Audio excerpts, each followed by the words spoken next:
上主對我說：你是我的兒子，我今日生了你。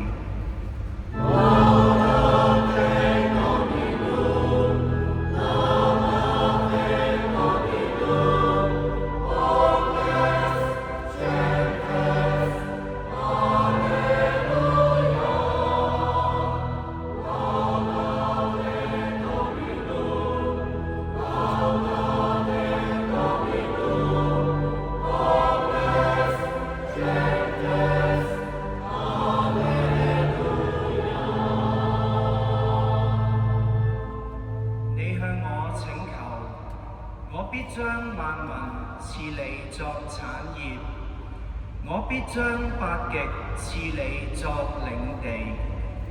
你必以鐵杖將他們粉碎，就如同打破陶匠的瓦器。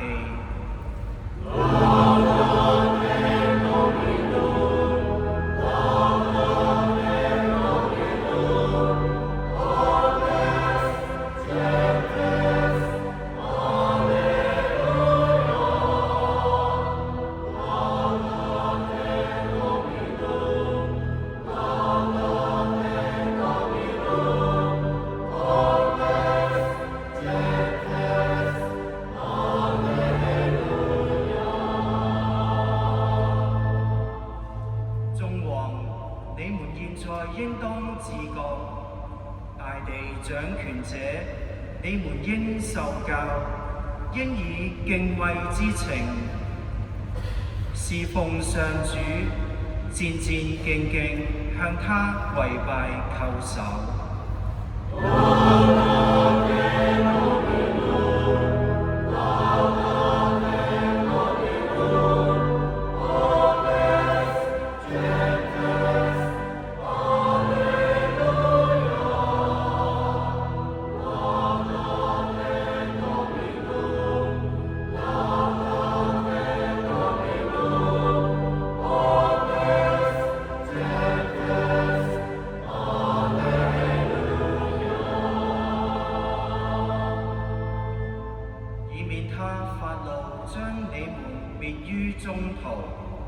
因為他的怒火發作非常快速，凡一切投奔他的人，真是有福。